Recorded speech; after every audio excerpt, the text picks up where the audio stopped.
This is the Ghetto Free Press, and I'm George Boston Rhymes, and I'm in Whiteout, Georgia. But I wanted to inform the general public on something that you may not know about. First of all, I have said for quite a while that South Georgia news media networks are lacking. This will be brief, but I want to say that the Quitman Free Press has failed to record the archival record that is history for the little small town of Quitman, Georgia. And I have waited 2 weeks for the South Georgia news media to capture the historic moment in Quitman, Georgia, wherein the concerned voters in Quitman voted James C. Brown III as the mayor in that city. This is the first time that Quitman have had an elected mayor in its history. Curtis Pickles was not elected or re-elected. But for the first time, the citizens in Quitman not only elected the first elected mayor, but he is a young, black, retired, courageous, educated veteran that served his country outstandingly. Moreover, he is now attending Valdosta State University, acquiring his master's degree. These are accomplishments that should be published, that should be highlighted for generations to come. So I'm going to ask you, outside of perhaps Channel 10, maybe Channel 6, maybe 27, but be that as it may, there are people who call me from Quitman and ask me a question, the Ghetto Free Press. Why haven't James C. Brown, the new elected mayor for Quitman, been front and center when it comes to the general public being notified? As you know, James C. Brown served not even one term as council member on the Quitman City Council.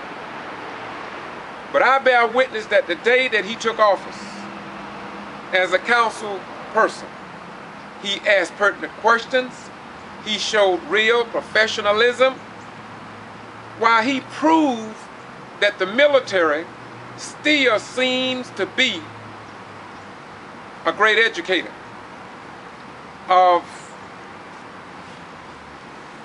their people.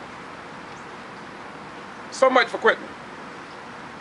In the last few days, we have been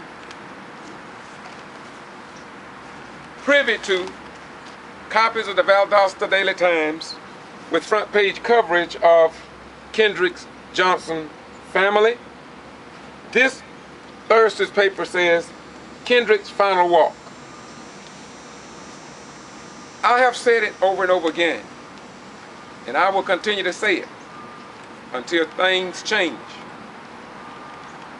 that we are in dire need of a newspaper that will not be one-sided, that will tell the complete story, that will not control, suppress, and abate the general public. Because you do have a right to know. I listen to certain radio stations and they go negative towards the outside news sources that come into Valdosta and report on the Kendrick Johnson case, about the surveillance tapes, and what's surrounding that questionable death of a 17-year-old black man at Lowndes County High School that took place January the 10th. His body was found January the 11th. Yet, in the state of Georgia, apparently citizens do not have a right to ID their deceased loved ones. Moreover, it seems as if though, if the Valdosta Daily Times could take these two articles of the last couple of days and publish such long stories that seemingly has little about the Kendrick Johnson's family, their questions and their concerns, but seem as if though it's more about, well, you read the paper. That's not my point today. My point is to show you that there is something wrong here in Valdosta, in Lowndes County. As I close, I want to close on this note. Once again, James C. Brown III was elected the first mayor in the little town of Quitman, Georgia. Number two, it seems as if though our local newspaper, the Valdosta Daily Times, are now publishing large articles, in-depth articles, perhaps the best they've ever done. But at the same time, many people are criticizing the outside news sources such as CNN with Mr. Blackwell and others, dream defenders. But if the people and the general public cannot depend on the current news media outlets, then why not take notice and let your voices be heard? Last but not least, I will continue to say, a 14-year-old black African-American girl was attacked by a Lowndes County Sheriff deputy and accused of hitting an educator. I got a call last night from the mother and father who are still in amazement in terms of why their case have never been published in any newspaper, in any television, on any television station or radio about what happened to their daughter at Pine Grove Middle School, which is also under the leadership of Lowndes County Superintendent Wes Taylor. Now, if the general public don't know anything about what happened, and that the educators said that that young girl never struck an educator, yet the Lowndes County Sheriff Deputy said that she did, the mother got to spend their money to defend their daughter because they failed, or refused rather, they refused to have their daughter put on probation without an appeal.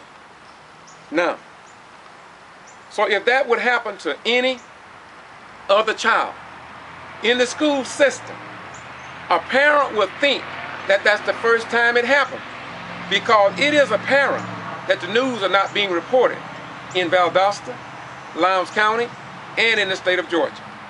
One more. I am a retired military veteran of 21 years. 21 years. The 14-year-old girl were handcuffed, face down on the floor in the presence of her peers by over a 200 or 300-pound deputy. The next day, May the 25th, I was stopped and banned from going into the Lowndes County 2013 high school graduation for Lowndes County. I was under a criminal trespass warning according to Lowndes County Sheriff Deputy Thomas.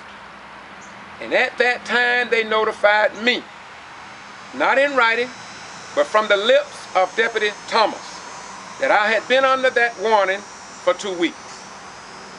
Unbeknown to me, unbeknown to the Lowndes County Criminal Investigative Department, unbeknown to even Sheriff Prine, according to what he said, unbeknown to the probate courts, the Superior Court, the District Attorney's Office, and the federal courts. And so I am in my 189th day of being restricted from all Lowndes County High School properties. And I was listening to the tape this morning on my way to Waycross. He also referred to other Lowndes County properties in Lowndes County.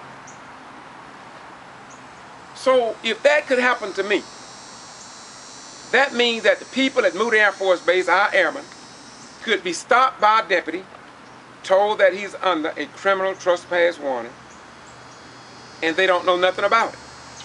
And if they were a little younger and refuse to obey the law, they go on the property, they could be in jail today. Not only Moody Air Force Base personnel, VSU students, Georgia military students, Wiregrass Technical College students, people that frequent Kinderloo Golf Course, people that are frequent Wild Adventures theme park or Francis Lake. The same thing could happen to them. In other words, they could be stopped by a sheriff deputy and told that they are under criminal trespass warning, although they have not violated any law. And so while they are investigating the death of Kendrick Johnson, I am looking to see if the Department of Justice are going to come to me, a retired military veteran, and investigate why I am pretty soon will have been banned for 200 days in the state of Georgia without violating any law.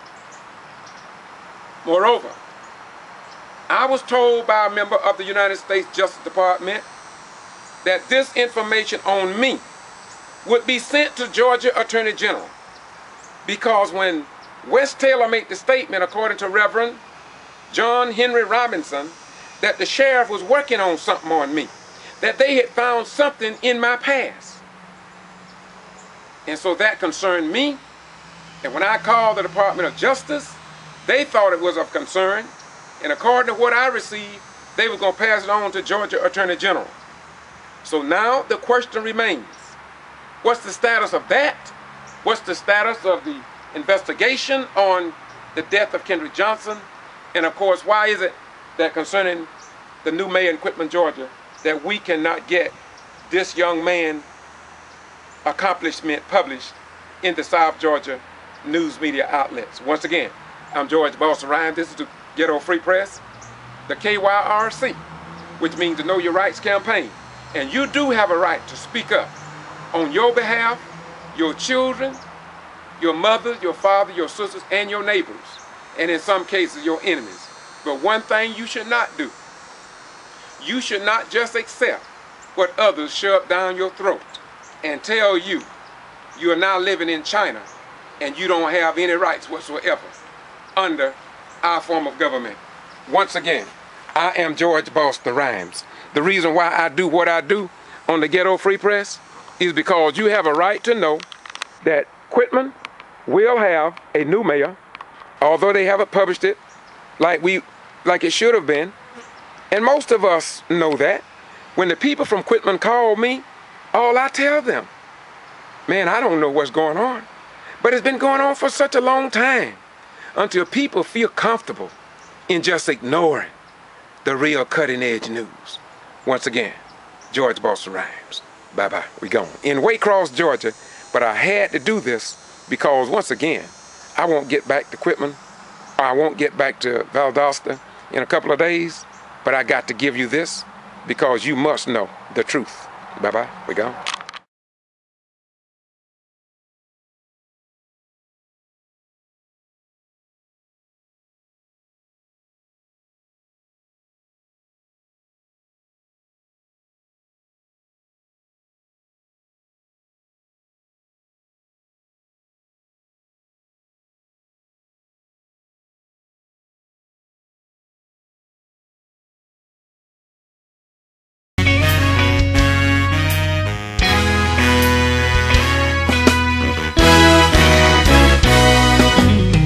In the beginning, there was one God, and the whole wide world served that one God.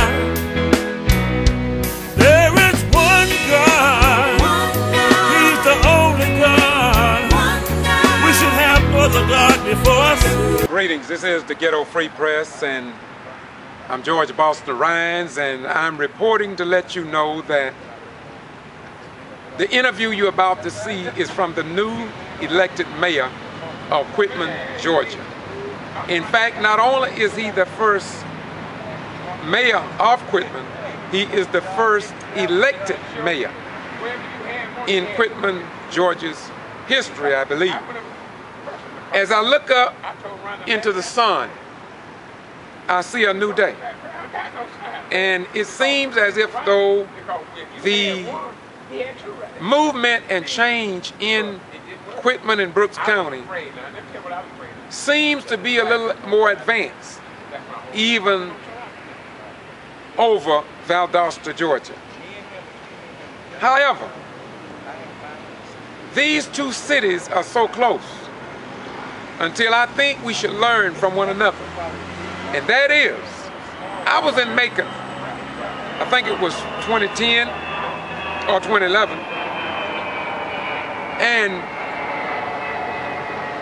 Brooks County have more of their eligible voters registered than Lowndes County. So somebody in Brooks County are working pretty hard so the citizens will have a right under our form of government.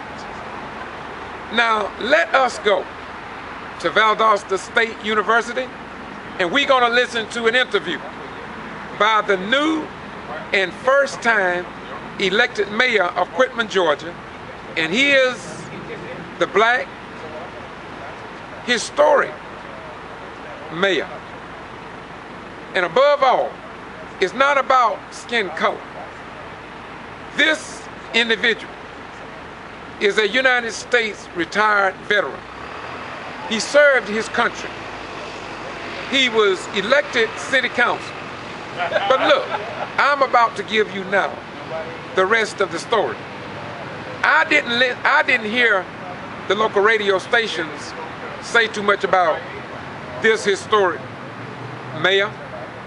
Listen to him as he speaks to you on the Ghetto Free Press, KYRC, which means Know Your Rights campaign. We do this because you do have a right to know. Listen, please. A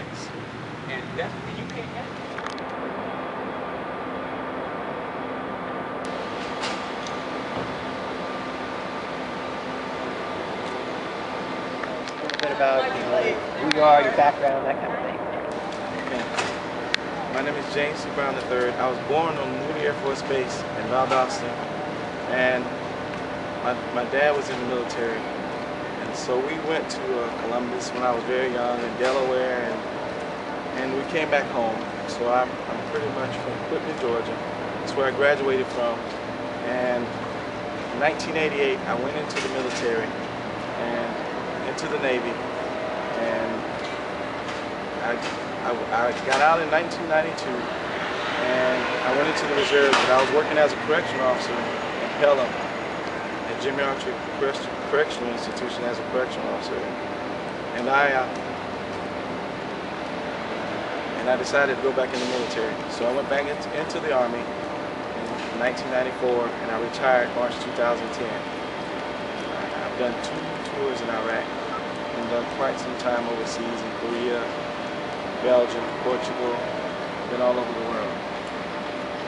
Okay, so why go back to college? Now that you've done all that, why go back to college? Well, the VA has afforded us veterans a beautiful opportunity to go back to school to better ourselves so that we may be even a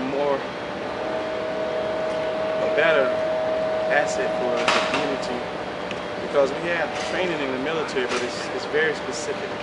And what school does for me is it broadens my horizon and helps us to look at the world in a different manner so that we may cope with the world in a better way.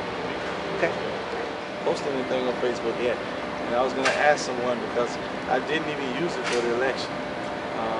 But I like the idea of Facebook because it connects you with the entire world and gives you, you don't have to use the traditional media such as the newspaper, or you don't have to go through anyone. You can do this from the comforts of your home.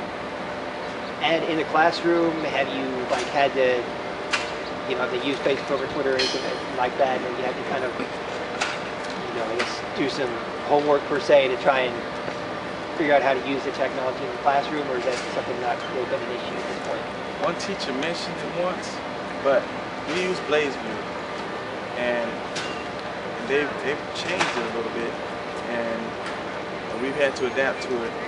But that hasn't happened in school yet, but I think some classes are using Facebook. Okay. And that kind of brings up a good point I wanted to touch on. How do you think college has changed from when you first graduated high school to now? I mean, what do you think the differences are? Well, I actually went to the University of Maryland. I've only taken one class before at the University of Maryland. It was a French class, and it didn't seem as fast-paced as it is now. There's a lot of information, and the teachers have to put it out in very little time. And you have to rely on yourself, because they tell you what you need to do. It's on the syllabus, it's on BlazeView, and you have to have discipline yourself to complete the assignment. And is that something that you kind of got used to, that discipline? Is that something that you carried over from your time in the military, or is that something that you just kind of had to get used to now that you're back in college? That's a different type discipline, because it's all up to you. No one tells you you have to be in class. No one tells you to do your homework. No one's checking on you. And in the military, you always have someone over you. You always have someone checking on you. And this is a little bit different. I haven't tried online classes yet, because some people tell me that your discipline level has to be very high. What would your advice be for young people or young students, say, who are getting ready to graduate high school and they're contemplating, maybe joining the military or going to college, or possibly just going straight to the workforce? What would your advice for some of those people be? My advice would be that even in the military, they send us to school. So education is the key. It is very important. So no matter where you go, no matter what you do, if there's an opportunity to seek education, I'd say take it. Because the military, if you go in, they have tuition assistance, and they will pay for your education. So, or if you go straight into schooling, it might be a little harder because of the financial reasons, but I don't care what you do in life, just make sure that you try to achieve an education, because education makes the world a better place. One of the last things I was just curious about, you know, does the Air Force have a saying, you know, like the Marines, everybody, you know, knows the Semper Fi. What's the one for like the Air Force? Do they have one? Well, I wasn't in the Air Force. I was Or in the Air Army. Force, sorry. The Army, no. The Army, they said, "Who up?" That was a saying. I don't actually have any explanation for it. It was just a camaraderie thing, an esprit de corps, and we said it a lot. And it was a confidence builder, a morale builder, and it just lets you know that you were a part of something bigger. Okay. And then last thing I'll ask is, do you feel like the learning is kind of going both ways, that you're a little sort of, I guess, you know, older than the traditional college students? Do you feel like you're able to like impart some wisdom on them, being that you're older and a little bit wiser, and as well as, you know, learning whatever the professors are teaching in the class? Sometimes in certain classes, I do have different views only because of the experiences I've had and the people I've been around. And I guess you could call it wisdom. And I do have some insight on some situations, and I try to elaborate whenever possible. Sometimes it's not possible in a class with 150 people, but it does give me an edge, I believe, and I try to use that to help others whenever I can. Okay. Okay. Yeah, go ahead. Okay, I have a question. When you first ran for the Quitman City Council, did you have any idea that you would be running for mayor of that same city? Actually, when I ran for city council, that was my goal, to be the mayor of Quitman, Georgia. Are you the first black mayor of Quitman? Yes, I am the first black mayor of I Quitman. thought so. Okay. I'm also the first elected mayor of Quitman.